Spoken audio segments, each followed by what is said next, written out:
Hello guys, कैसे हैं आप सब। उम्मीद है आप सब बहुत अच्छे होंगे, कुशल होंगे। वेलकम है आप लोगों को शर्मा आर्ट्स क्लासेस के इस यूट्यूब चैनल पर। हमेशा की तरह लेकर हम आए हैं आपके लिए बहुत ही ज्ञानवर्धक और मनोरंजक वीडियो।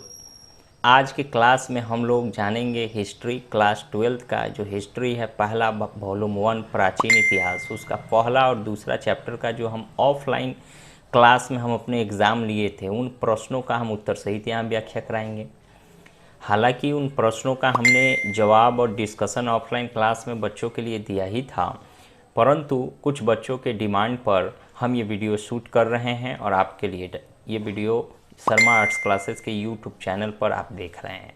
ये वीडियो बहुत ही महत्वपूर्ण होने वाला है, आप बने रहिए हमारे साथ। और पहला चैप्टर जो हड़प्पा सभ्यता का है, ईंट मन के अस्थियाँ। दूसरा चैप्टर है राजा किसान और नगर। ये दोनों पार्ट के अंदर जितना भी VVI क्वेश्चन है जो बोर्ड में पूछा जा सकता है या पूछा गया है, उन सभी प्रश्नों का हमने यहाँ एक कलेक्शन तैयार किया है और उसका हमने ऑफलाइन एग्ज़ाम में टेस्ट लिया था, ऑफलाइन क्लास में। लेकिन उन टेस्ट में जो जैसा किया उसका एवेलुएशन हमने तो कर दिया, लेकिन उन प्रश्नों का फिर से हम उत्तर सहित व्याख्या के साथ आपके लिए एक वीडियो दे रहे हैं। जो छात्र इस वीडियो को देखेंगे उनके लिए आज का वीडियो बहुत खास होगा, क्योंकि ये सारे प्रश्न कहीं ना कहीं आपके बोर्ड एग्ज़ाम में आने की बहुत प्रबल संभावना है। आप चाहें तो कॉपी पर नोट कर लेंगे, उसे लिख लेंगे, याद करेंगे, और यूं ही हमेशा हम आज की तरह आगे भी इस तरह के कुछ इंपॉर्टेंट वीडियोज आपके लिए लाते रहेंगे। इसके लिए ज़रूरी है कि आप शर्मा आर्ट्स क्लासेस के अपने यूट्यूब चैनल को सब्सक्राइब कर लीजिए, बेल आइकन भी दबा लीजिए ताकि नोटिफिकेशन आपको मिलता रहे। साथ ही साथ अगर ये वीडियो आपके लिए अगर मनोरंजक है, ज्ञानवर्धक है, थोड़ा भी अच्छा लगे तो इसे आप ज़रूर लाइक करें और अपनी राय, अपने परामर्श, अपने सुझाव हमें कमेंट बॉक्स के माध्यम से दें। ये हमारी इच्छा रहती है कि आपके सुझाव हमें मिलते रहें ताकि आपके लिए हम और अच्छा और बढ़िया प्रयास कर सकें। तो चलिए ज़्यादा देर न करते हुए हम शुरू करते हैं आज का क्लास। आज के क्लास में हम लोग हड़प्पा सभ्यता और राजा किसान नगर, ये पार्ट 2 और पार्ट 1 का दोनों का कंबाइनली जो टेस्ट लिए थे उसका टेस्ट डिस्कशन कराएंगे। इस टेस्ट में कुछ ऑब्जेक्टिव प्रश्न हैं, उन प्रश्नों की संख्या 30 है। कुछ सब्जेक्टिव प्रश्न हैं, लघु उत्तरीय और दीर्घ उत्तरीय। तो ऑब्जेक्टिव प्रश्नों का हम उत्तर बतलाएंगे आपको, सबके बारे में कुछ कुछ जो भी ज़रूरियात आवश्यक लगे उसको भी हम डिस्कशन करते चलेंगे। तो आइए शुरू करते हैं, लेकिन चैनल ज़रूर सब्सक्राइब कर दीजिए, बहुत बहुत आपकी मेहरबानी होगी। चलिए देखिए, ये रहा आपके स्क्रीन पर प्रश्न पत्र। तो देख पा रहे होंगे आपके स्क्रीन पर ये प्रश्न पत्र आ चुका होगा। प्रश्न पत्र, ये जो प्रश्न पत्र आया है, इन प्रश्न पत्र में अब आप देखेंगे कि ऊपर लिखा हुआ है deeply knowledge with better result. ये हमारे कोचिंग का टैगलाइन है कि हम बच्चों को नॉलेज डीपली देते हैं, बेहतर देते हैं, और इससे रिजल्ट बहुत अच्छा आता है, बेटर रिजल्ट। क्योंकि रिजल्ट अच्छा आए इसके लिए ज़रूरी है कि नॉलेज उसके पास डीपली हो। दूसरा, यहाँ कोचिंग का नाम देख रहे हैं, शर्मा आर्ट्स क्लासेज।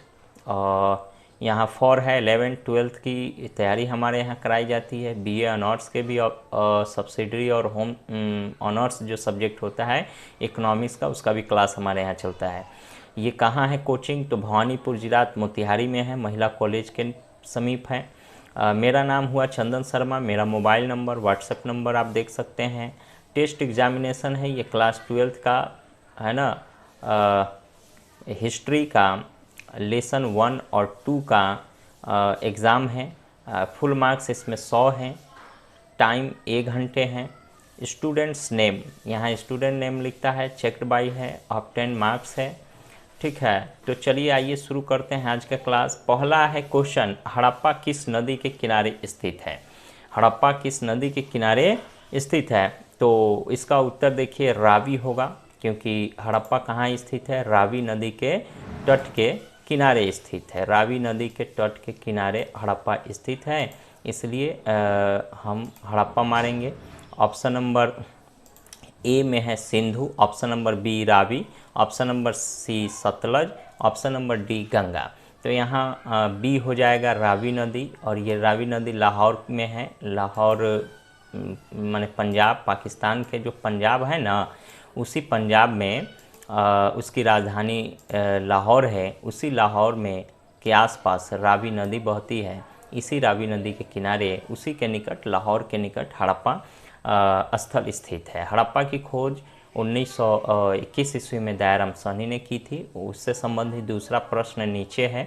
दयाराम साहनी ने हड़प्पा सभ्यता की खोज कब किया? Option A 1921, option B 1922, option C 1923, option D 1924। तो इसमें हम 1921 ऑप्शन नंबर ए मारेंगे। चलिए अगले सवाल की तरफ बढ़ते हैं। देखिए इससे जुड़ा हुआ कुछ और भी सवाल आता है। दयाराम साहनी क्या थे? तो पुरातत्ववेत्ता थे। इन्होंने उत्खनन किया, उत्खनन करके पुरातात्विक वस्तुओं का पता लगाया और हड़प्पा सभ्यता से जुड़े हुए राज हमें बतलाए। ठीक है। तीसरा सवाल है, सिंधु सभ्यता का आकार कैसा है? तो देखिए सिंधु सभ्यता का आकार ऑप्शन ए है आयताकार, बी है वर्गाकार और सी है वृत्ताकार। तो ये तीनों नहीं होगा, डी इसका उत्तर होगा, त्रिभुजाकार। ऑप्शन नंबर डी आपको दिखाई पड़ रहा होगा, त्रिभुजाकार। ठीक है, त्रिभुज के आकार में जो है कि हड़प्पा सभ्यता फैला हुआ है। प्रश्न नंबर 4 है, हड़प्पा सभ्यता के पतन का क्या कारण था? तो देखिए हड़प्पा सभ्यता के पतन के बहुत सारे कारण बतलाए जाते हैं इतिहासकारों के द्वारा। प्राकृतिक कारण, मानवीय कारण भी है, विदेशी आक्रमण भी है, बाढ़, सूखा, जलवायु परिवर्तन, बहुत सारे कारण हैं। तो यहाँ ऑप्शन नंबर हम डी मारेंगे, उपर्युक्त सभी। अगले सवाल की तरफ बढ़ते हैं। कालीबंगा किस नदी के किनारे स्थित है? तो कालीबंगा जो है सरस्वती नदी के किनारे स्थित है, डी हो जाएगा। सरस्वती नदी आपको इसका आंसर लिखना है। ठीक है। अगला सवाल है, पुरातत्व के अंतर्गत निम्न में कौन शामिल नहीं है? पुरातत्व का मतलब होता है वैसी वस्तुएं जो अति प्राचीन हो। प्राचीन वस्तुओं को पुरातात्विक वस्तुएं कहते हैं और उनका ऐतिहासिक क्या कनेक्शन है ये पता लगाना पुरातात्विक विज्ञान का काम है। तो उसके लिए कुछ वस्तुओं को एकत्र किया जाता है। यहाँ ऑप्शन नंबर ए साहित्य है, बी सिक्के हैं, सी अभिलेख है और डी भग्नावशेष। तो देखिए भग्नावशेष, उसके बाद में अभिलेख और उसके बाद में सिक्के, ये तीनों जो है पुरातात्विक वस्तुएं हैं। लेकिन यहाँ आपका ऑप्शन दिया हुआ है कि सवाल दिया हुआ है कि इसमें कौन जो है पुरातात्विक वस्तु शामिल नहीं है। तो पुरातात्विक वस्तु शामिल नहीं है, साहित्य हो जाएगा, ये पुरातात्विक वस्तु नहीं है। चलिए अगले क्वेश्चन की तरफ बढ़ते हैं। अगला सवाल है, हड़प्पाई मोहर किस पत्थर का बना होता था? तो हड़प्पाई मोहर सील खड़ी नामक पत्थर का बना होता था, जिसमें तरह तरह की आकृतियाँ, पशु पक्षियों के चित्र उल्लेखित हुआ करते थे। और यहाँ ऑप्शन नंबर ए है चर्ट। तो चर्ट नामक पत्थर से बाट बनवाए जाते थे। हड़प्पाई सभ्यता में बटखरे वगैरह जो होते थे द्विधारी अंकों के बने, वो चर्ट नामक पत्थर के बने होते थे। तो यहाँ ऑप्शन नंबर बी सेल खड़ी मारेंगे। अगला सवाल है, लोथल कहाँ स्थित है? ठीक है, option A Rajasthan, option B Gujarat, option C Haryana, option D Punjab. बहुत वीवीआई क्वेश्चन है, लोथल कहाँ स्थित है? तो इसका सही उत्तर बी होगा, गुजरात, क्योंकि गुजरात में ही लोथल स्थित है, इसकी खुदाई हुई थी। और लोथल जो है हड़प्पा सभ्यता का प्रमुख बंदरगाह भी है, याद रखेंगे। अगला सवाल है 9, हड़प्पा सभ्यता की लिपि में वर्णों की संख्या कितनी है? देखिए हड़प्पा सभ्यता में कुछ लिखे हुए चीज़ मिले हैं। हालांकि हड़प्पा सभ्यता आद्य ऐतिहासिक सभ्यता है जिसमें कुछ लिखे हुए चीज़ मिले हैं, लेकिन उन चीज़ों को आज तक कोई विद्वान पढ़ नहीं पाया है। उनकी लिखावट चित्रात्मक है, भाव चित्रात्मक है, जिसको पढ़ पाना बड़ा मुश्किल है। ठीक है, तो लेकिन फिर भी लिखा हुआ है, लिखित फॉर्म में कुछ चीज़ें मिली हैं और इस आधार पर हमारे इतिहासकारों ने, वैज्ञानिकों ने यह पाया है कि हड़प्पा सभ्यता में लिपि की संख्या 375 से, उसमें वर्णों की संख्या, लिपि में वर्णों की संख्या 375 से 400 तक है। ऑप्शन नंबर ए हो जाएगा। 10वां नंबर सवाल बहुत ही वीवीआई है। धौलावीरा की खोज किसने की? सबसे पहले समझिए धौलावीरा क्या है। तो धौलावीरा हड़प्पा सभ्यता के अंदर एक प्रमुख हड़प्पाई स्थल है और इस हड़प्पाई स्थल की खोज जो है 1969 में जगपति जोशी ने किया था। बाद में इसकी खुदाई, ये तो अधूरा रह गया, बाद में इसकी फाइनली खुदाई 1989 से 91 के बीच रविंद्र सिंह बिष्ट ने किया था। तो इसका उत्तर जो है यहाँ जगपति जोशी नहीं है ऑप्शन में, ऑप्शन है सी रविंद्र सिंह बिष्ट। एनजी मजूमदार नहीं होगा, यज्ञदत्त शर्मा नहीं होगा, एस.आर. राव नहीं होगा, बल्कि रविंद्र सिंह बिष्ट होगा। कभी कभी क्वेश्चन में R.S. बिष्ट भी दिया जाता है, तो ऑप्शन नंबर सी मारेंगे। धौलावीरा के बारे में कुछ और भी चीज़ें हम आपको बताते चले कि ये धौलावीरा गुजरात में स्थित है। यहाँ बड़े बड़े स्नानागार मिले हैं। धौलावीरा को अभी 2021 में हाल ही में यूनेस्को ने विश्व धरोहर की सूची में शामिल किया है, और इस तरह भारत का ये 40वां विश्व धरोहर स्थल के रूप में विख्यात हो गया। 40वां के बाद 41वां अभी कोई नहीं हुआ है 2022 में। यानी जैसे ताजमहल है और रामेश्वरम है, धौलावीरा, ऐसे कुछ जगह हैं जो यूनेस्को की सूची में भारत के अब तक 40 स्थल है, जिसमें 40वां सबसे अंतिम लास्ट अपडेट धौलावीरा का है, जो कि 2021 में यूनेस्को ने इसे लागू किया था। ये करंट अफेयर का क्वेश्चन भी है। तो धौलावीरा की खोज किसने की? Option number C Ravindra Singh Bisht ने। आगे बढ़ते हैं 11 नंबर क्वेश्चन की तरफ। इनमें से कौन प्राचीन नगर हरियाणा में स्थित है? हरियाणा में कौन सा स्थित है? कालीबंगा, लोथल, रोपड़। तो ये तीनों नहीं होगा, ऑप्शन नंबर डी बनावली होगा। बनावली कहाँ है? तो हरियाणा में स्थित है। ठीक है। 12 नंबर क्वेश्चन में आइए, सिंधु घाटी सभ्यता के सबसे बड़ा स्थल कौन सा है? तो देखिए, सिंधु घाटी सभ्यता में तो 15, 16, 17 के आसपास चीज़ें प्राप्त हुई है, स्थल के रूप में प्राप्त हुई है, जैसे हड़प्पा, मोहनजोदड़ो, राखीगढ़ी, बनावली, कालीबंगा, रंगपुर, रोपड़, सुतकांडेगडोर, मांडा, धौलावीरा, आलमगीरपुर और भी बहुत सारे जगह प्राप्त हुए हैं। लेकिन इनमें सबसे बड़ा, सबसे अधिक क्षेत्रफल में अगर देखा जाए तो राखीगढ़ी है, ऑप्शन नंबर बी होगा। ये बहुत VVI क्वेश्चन है, इसे एकदम रट जाइए, याद कर जाइए।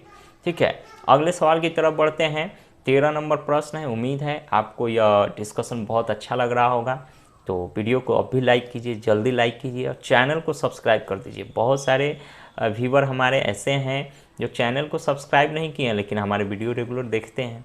तो अच्छी बात है, देखें लेकिन सब्सक्राइब कर दें, इससे हमारा भी मनोबल बढ़ेगा और हमें भी मोटिवेशन मिलेगा। चलिए ठीक है, सब्सक्राइब कर दीजिए एकदम निश्चित। आगे की तरफ बढ़ते हैं।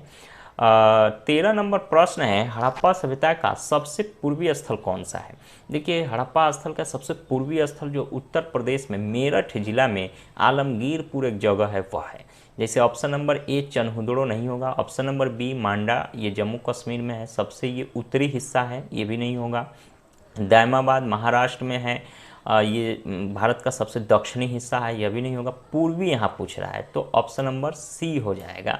ठीक है, आलमगीरपुर ये कहाँ है? उत्तर प्रदेश के मेरठ जिला में है आज वर्तमान में। ठीक है, अगला सवाल है, रंगपुर किस राज्य में स्थित है? ठीक है, रंगपुर किस राज्य में स्थित है? तो option number A Rajasthan, option number B Gujarat, option number C Punjab, option number D Haryana. तो इसका सही उत्तर हो जाएगा गुजरात, यानी रंगपुर कहाँ स्थित है? गुजरात में है, ऑप्शन नंबर बी। अगले सवाल की तरफ हम बढ़ते हैं, बहुत ही VVI है। चिनाब नदी के किनारे कौन सा हड़प्पा स्थल मिला है? चिनाब नदी के किनारे। ठीक है, ऑप्शन नंबर ए है रंगपुर, ऑप्शन नंबर बी है मांडा, ऑप्शन नंबर सी है आलमगीरपुर, ऑप्शन नंबर डी है इनमें से कोई नहीं। ठीक है, तो इसका सही उत्तर आपका हो जाएगा मांडा। ये चिनाब नदी जम्मू कश्मीर में बहती है और वहीं जम्मू कश्मीर से बहती हुई पंजाब उंजाब ये सब को सींचती है चिनाब नदी। इसी के दक्षिणी हिस्से में, माने इसके दाहिने ओर, चिनाब नदी के दाहिने ओर मांडा स्थित है। ये मांडा हड़प्पाई स्थल है और ये सिंधु घाटी सभ्यता का सबसे उत्तरी हिस्सा है। ये पूरे हिस्से को अगर त्रिभुजाकार सिंधु घाटी सभ्यता को मिलाया जाए तो लगभग 12,96,000 वर्ग किलोमीटर में यह फैला हुआ है। लगभग 13 लाख वर्ग किलोमीटर में यह सिंधु घाटी सभ्यता फैला हुआ है, जिसमें सबसे उत्तरी हिस्सा ये मांडा है जो जम्मू कश्मीर में स्थित है। आगे बढ़ते हैं, ये भी VVI क्वेश्चन है, चिनाब नदी के किनारे है, देख लीजिएगा इसे। 16 नंबर सवाल है, किस भारतीय शासक को नेपोलियन की संज्ञा दी गई है? चलिए यहाँ से दूसरा सवाल शुरू हो जाए, दूसरा पार्ट शुरू हो जा रहा है। 15 क्वेश्चन हमने पार्ट 1 से लिया है और 15 प्रश्न पार्ट 2 से लिया है। पहला पार्ट है हड़प्पा सभ्यता, ईंट मन के अस्थियाँ, और दूसरा पार्ट है राजा, किसान और नगर। तो 16वां प्रश्न देखिए, बहुत VVI है, ये कंपटीशन के भी एग्ज़ाम में ये प्रश्न आ चुका है कई बार, और 12th के एग्ज़ाम में, बोर्ड एग्ज़ाम में तो कई बार पूछा है।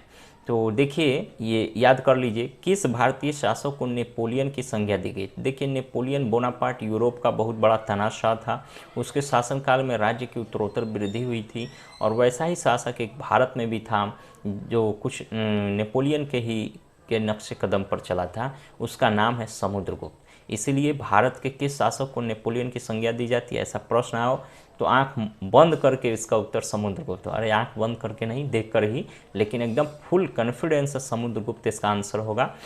ए है चंद्रगुप्त मौर्य, नहीं होगा। बी कनिष्क नहीं होगा। सी समुद्रगुप्त हो जाएगा, सी इसका उत्तर। और डी हर्षवर्धन, ये भी नहीं होगा, तो सी मार देंगे। चलिए आगे बढ़ते हैं 17वें प्रश्न की तरफ। 17वां प्रश्न है, किस शिलालेख में अशोक के कलिंग विजय का उल्लेख है। देखिए, अशोक जो है अपना शिलालेख लिखवाता था जब कोई विजय अभियान करता था, कोई फरमान जारी करता था, एक बादशाह के रूप में, मतलब राजा के रूप में जब कोई नेक और उल्लेखनीय कार्य करता था तो उसके अभिलेखों के माध्यम से जनता तक अपनी बात पहुंचाई जाती थी, राज्यों में प्रचार प्रसार किए जाते थे।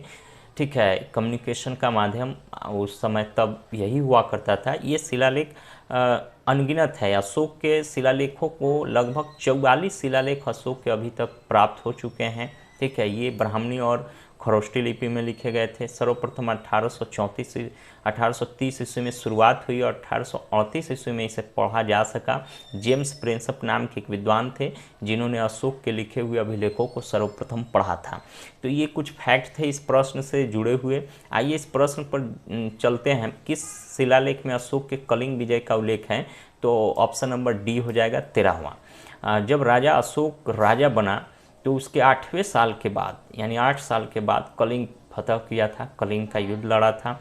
उस कलिंग के युद्ध में 261 ईस्वी पूर्व में ये कलिंग की लड़ाई हुई थी। कलिंग उड़ीसा का पुराना नाम है, उसे जीत करके मगध में मिला लिया था। ठीक है, हालांकि इतिहासकारों के राय बटे हुए हैं। कुछ इतिहासकारों का कहना है कि कलिंग के युद्ध में अशोक की जीत हुई थी, कुछ का कहना है कि नहीं, कलिंग का युद्ध अशोक हार गया था। ठीक है, ऐसा कुछ उसके पीछे एक दिलचस्प कहानी भी है, हमने क्लास में एक बार बताया भी था, शॉर्टकट में आपको बता देते हैं। क्योंकि कलिंग का बहुत दिनों तक युद्ध जब 18 महीने तक चला, उस युद्ध के बाद जो राजा था महापद्मानंद वह हारा, सेनापति सारे के सारे मारे गए सैनिक। रानी पद्मा जो थी महापद्मानंद की बेटी, वह आकर के ललकारने लगी अशोक से, और अशोक ने अपने राजधर्म का परिचय देते हुए और रानी पद्मा से लड़ने के लिए, मतलब एक महिला पर हम आक्रमण नहीं करेंगे, अपनी नैतिकता को बल देते हुए उन्होंने युद्ध करने से मना कर दिया और शस्त्र त्याग कर दिया था। उसके बाद बौद्ध धर्म उन्होंने ग्रहण कर लिया। तो इस वाकया को लेकर कुछ इतिहासकार कहते हैं कि अशोक ने पद्मा रानी के सामने आत्मसमर्पण कर दिया।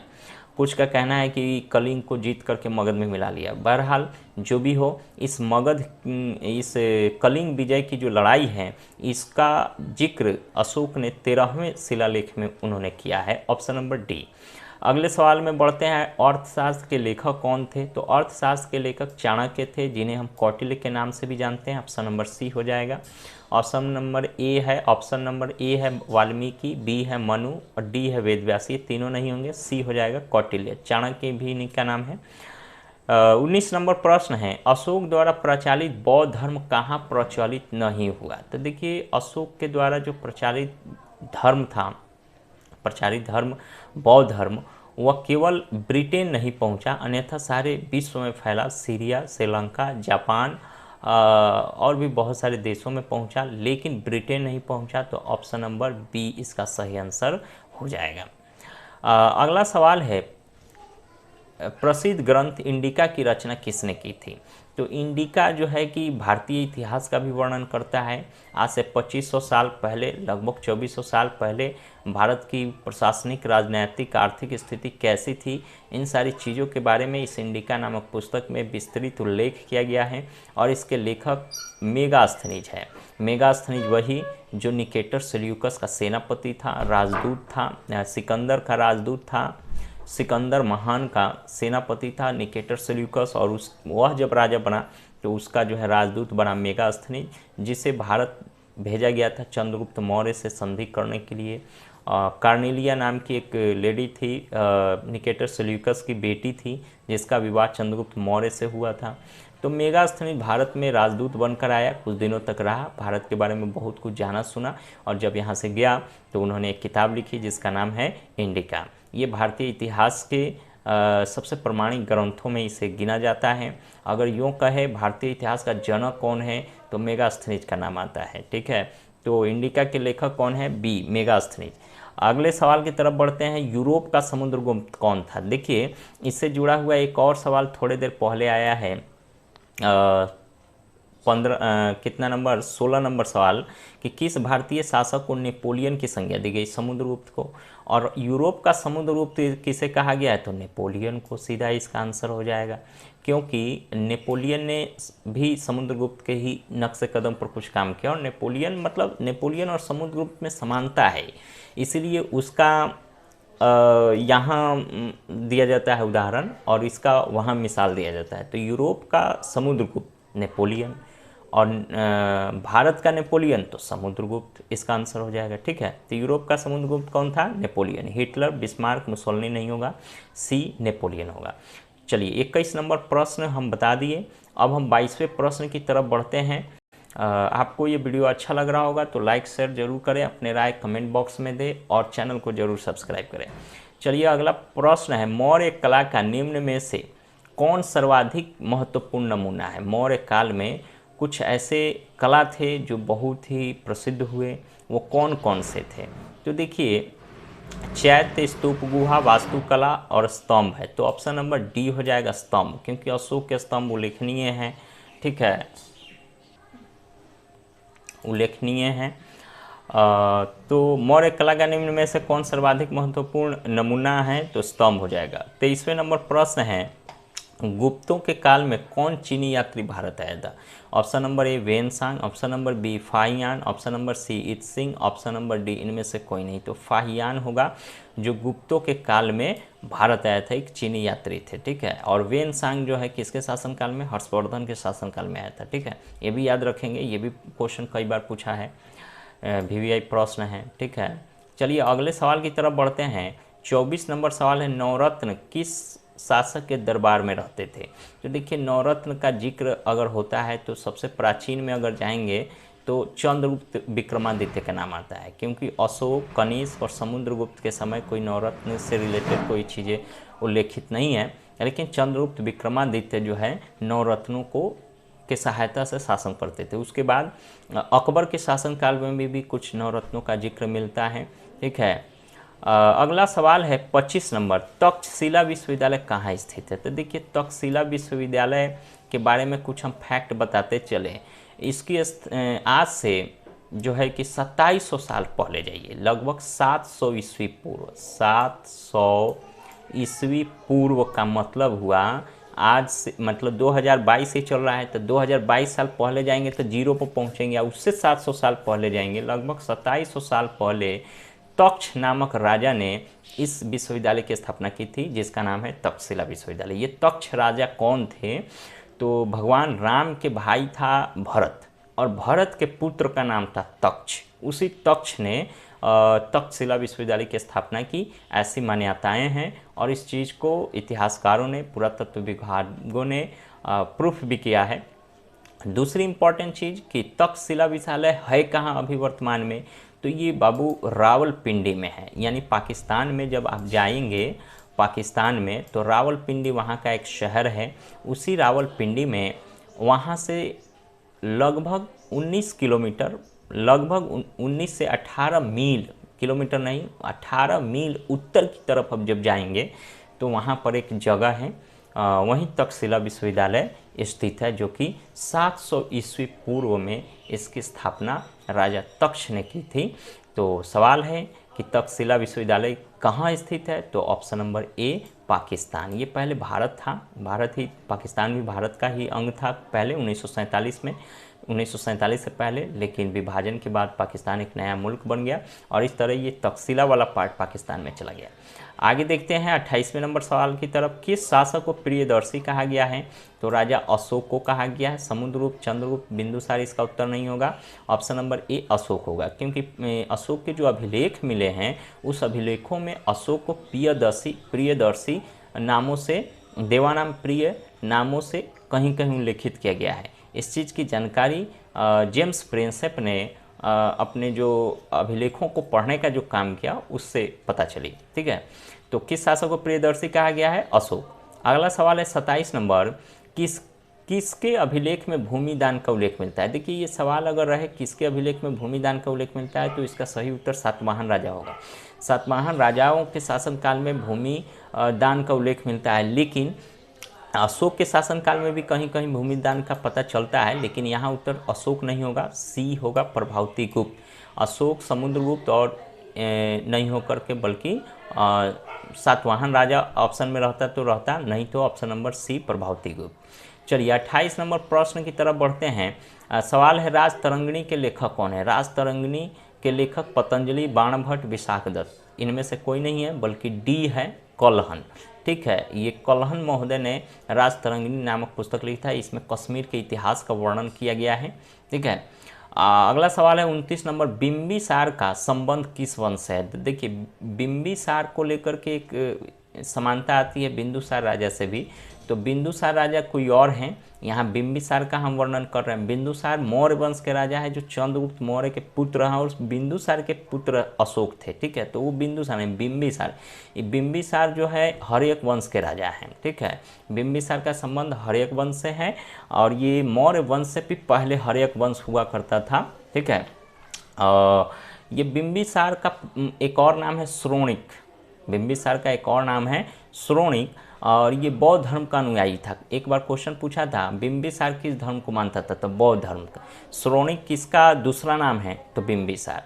बिंबिसार कहाँ का राजा था? मगध का। बिंबिसार ने अपनी राजधानी कहाँ स्थापित की थी, तो उज्जैन। उज्जैन, मगध की राजधानी कभी उज्जैन थी, बाद में राजगीर हुई, बाद में राजा उदयन जब आया तो पाटलिपुत्र स्थापित किया। तो ये भी फैक्ट है। तो बिंबिसार का संबंध किससे है? हर्यक वंश से। अगला सवाल है 30 नंबर। देखिए 29 भी बहुत VVI है, इसे याद कर लेंगे। 30 नंबर सवाल है अभिज्ञान शाकुंतलम के रचनाकार कौन है? तो अभिज्ञान शाकुंतलम, ये अभिज्ञान और शकुंतला नाम के दो प्रेमी प्रेमिकाओं का परिणय संबंधी इतिहासों का वर्णन इसमें किया गया है। उनके परिणय गाथा का वर्णन किया गया है अभिज्ञान शाकुंतलम। इसके लेखक कौन है? कालिदास। ऑप्शन नंबर ए में ही इसका उत्तर है। बाणभट्ट, अश्वघोष, कौटिल्य न होकर कालिदास होगा। तो 1 से लेकर के 30 तक इन सारे प्रश्नों का हमने अभ्यास कराया। इन प्रश्नों को आप देखें, 1 से लेकर के ये 21 नंबर यहाँ तक है, और यहाँ फिर 21, 22 से लेकर 30 तक प्रश्न है। ये 30 प्रश्न का हमने जो व्याख्या कराया है, उम्मीद है ये सारी चीज़ें आपको बहुत अच्छी लगी होगी। ठीक है, इन सारे प्रश्नों का अभ्यास करें, हो सके तो इसे स्क्रीनशॉट लेकर के लिख भी लें, ताकि ये प्रश्न आपके बहुत काम की चीज़ें हैं, बहुत ही इम्पॉर्टेंट हैं। इसी तरह के सवाल हम इसी तरह के टेस्ट प्रश्नों का हम डिस्कशन वाला सीरीज हमेशा लाते रहेंगे। आप हमारे साथ बने रहें। अपने शर्मा आर्ट्स क्लासेस के इस यूट्यूब चैनल को सब्सक्राइब करके रखें, ताकि इस तरह का वीडियो आपको हमेशा तुरंत मिलता रहेगा। और आप हमसे जुड़े रहें। वीडियो देखने के लिए बहुत बहुत धन्यवाद। चलते चलते आप लोगों को हम एक बात बतलाना चाहते हैं कि जो भी बच्चे हमारे इस शर्मा आर्ट्स क्लासेस के यूट्यूब चैनल पर जुड़े हुए हैं, अगर आप हमसे लाइव क्लास के साथ साथ यूट्यूब के क्लास के साथ साथ ऑफलाइन क्लास करना चाहते हैं, तो दिए गए नंबरों पर फ़ोन करें, हमसे बात करें। मोतिहारी में हमारा क्लास चलता है, वहाँ आकर एडमिशन लें और डीपली नॉलेज ले, जिससे आपका बेटर रिजल्ट होगा। एकदम 450 प्लस हमारा टारगेट रहता है। जितना भी बच्चा 12th में हमारे यहाँ आता है, सबका टारगेट 400 प्लस रहता है। बहुत सारे बच्चों का हमने 400 प्लस नंबर दिखाया भी है लाकर, पिछले क्लास में भी, इस बार में भी। तो हमसे जुड़ें। ठीक है, आपको अच्छा लगता है वीडियो तो लाइक करें, कमेंट करें, शेयर करें वीडियो, और साथ ही साथ चैनल को ज़रूर सब्सक्राइब करें। तो इतना ही के साथ आज के क्लास दी एंड करते हैं। हमारे साथ बने रहने के लिए आपका बहुत बहुत धन्यवाद। जय हिंद छात्रों।